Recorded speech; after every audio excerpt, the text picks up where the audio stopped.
Mais les gars, vous faites quoi? On devait regarder pour partir en vacances pour Pâques. Ah mais oui, c'est vrai. D'ailleurs, je connais une charmante ville de Wallonie-Picard. Hâte. Ça te dit? Parfait. Allez, en route Marcel. J'ai hâte.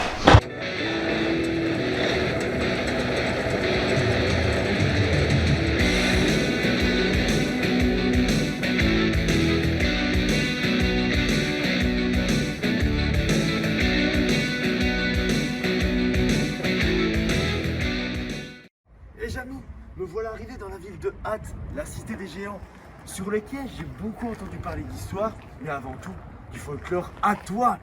Quoi? Déjà à moi? Mais non Jamy, le folklore hattois de la ville d'Hatt. On m'a dit qu'il fallait que je commence ma visite par un centre historique de la ville. Nous sommes donc ici, à la Tour Burban, une de ses principales fortifications.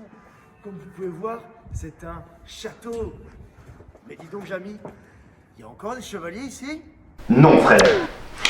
Quoiqu'il resterait peut-être une ou deux compagnies de canonnières Corbusier. Mais soit, revenons-en à nos murailles. La région d'Hatt, située au confluent des deux Dendres, a directement été une place privilégiée pour y installer une petite bourgade. C'est ainsi qu'au XIe siècle, à l'époque des Mérovingiens, on y voit un petit village dénommé Hattum. Cependant, la ville d'Hatt à proprement parler ne verra le jour qu'aux alentours de 1136, lorsque Baudouin IV, comte du Hainaut, décide de racheter les terres situées autour de la ville afin d'y construire une place forte. Grâce à son commerce florissant, la ville d'Hatt ne restera pas petite longtemps. En effet, la voici sous Baudouin IV. Et voici déjà son évolution, 50 ans plus tard, vers 1350. Ici, vers 1500, la Tour Burban se situe juste ici, et la voici au XVIIIe siècle. Cette croissance rapide nous laisse encore aujourd'hui de jolies traces. Par exemple, la tour Saint-Julien, qui a vu sa construction achevée en 1404, ainsi que l'hôtel de ville, construit au XVIIe siècle par les archiducs Albert et Isabelle, lorsque la Belgique était autrichienne. Mais nos contrées ne resteront pas très longtemps autrichiennes. Sous Louis XIV, la Belgique deviendra française. C'est bon, Fred? Tu as mieux compris l'histoire de la ville d'Hatt? Fred, t'es où? Jamy, je suis ici. Je suis en réalité dans la deuxième fortification de la Tour Burban. J'ai pas encore vu de chevalier, mais ce que je peux te dire, c'est qu'on est dans l'ancienne place forte de la ville d'Hatt. La première fortification étant la Tour Burban et la seconde, celle-ci, elle a été faite par le maréchal Vauban. Mais dis donc, Jamy, je le connais ce Vauban. Eh oui, le fameux Vauban, maréchal du roi de France, réputé pour sa forteresse imprenable, dont celle de la ville d'Hatt. Et Vauban, il en a fait des choses à Hatt. C'est d'ailleurs la première ville de l'actuelle Belgique qui bénéficiera de son génie bâtisseur. Entre 1668 et 1647, il va construire ici de toutes nouvelles murailles défensives, selon le modèle aujourd'hui très connu portant son nom. Suite à ça, et à cause de sa position frontalière entre plusieurs grandes puissances de l'époque, Hatt va passer de main en main. Français, Anglais, Autrichiens vont s'y succéder, jusqu'à la défaite de Napoléon à Waterloo en 1815, où la Belgique devient alors hollandaise. Lors de la Révolution belge, la participation des Hattois est très importante. Ils se libèrent seuls du joug hollandais et envoient nombre de représentants à Bruxelles. Ce pan de leur histoire, les Hattois en sont très fiers. Ils l'ont même inclus dans leur traditionnel ducasse. Mais cette ducasse, Jamy, j'en ai beaucoup entendu parler. Tu pourrais nous en dire plus? Effectivement, la petite voix, la ville d'Hatt possède un folklore très riche, mais surtout très dense. Commençons par le commencement, sa ducasse. Première trace de la ducasse d'Hatt remonte il y a plus de 500 ans, à la fin du XIVe siècle. En effet, à cette époque, l'église Saint-Julien vient d'être achevée. Pour célébrer Saint-Julien de Brioude, le saint patron de la ville d'Hatt, une procession est mise en place. Le but de la procession moyenâgeuse était d'instruire la population, majoritairement analphabète, aux écrits de l'Ancien Testament, avec notamment le géant Samson et Goliath, mais également aux écrits du Nouveau Testament, qui ont disparu aujourd'hui dans la ducasse d'Hatt, qui n'est plus une procession. Malheureusement, ces géants n'ont pas toujours eu la vie rose.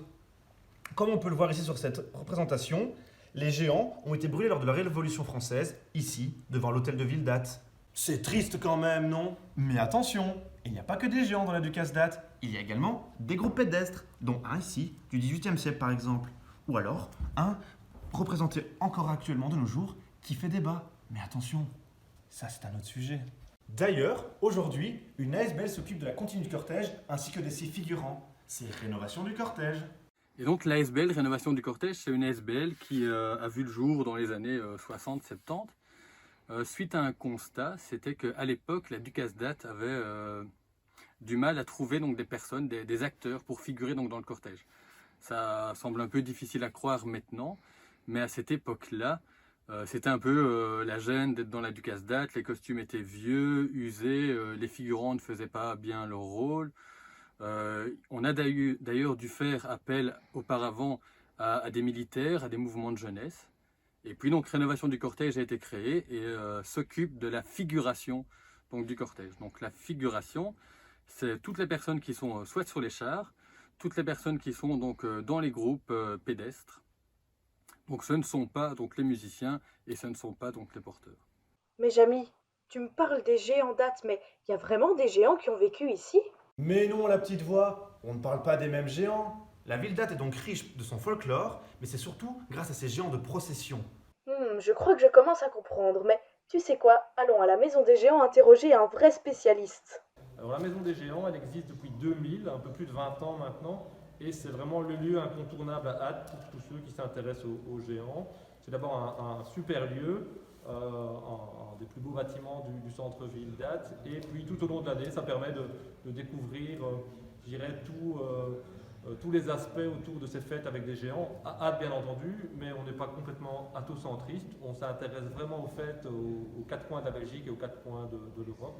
On explique vraiment la tradition athoise, mais on va beaucoup plus loin. Cette tradition qui est assez unique et qui remonte à vraiment la fin du Moyen-Âge, avec celui qui est sans doute le géant emblématique, le symbole, c'est Goliath, qui clôture d'ailleurs avec son épouse Madame Goliath la fin du cortège.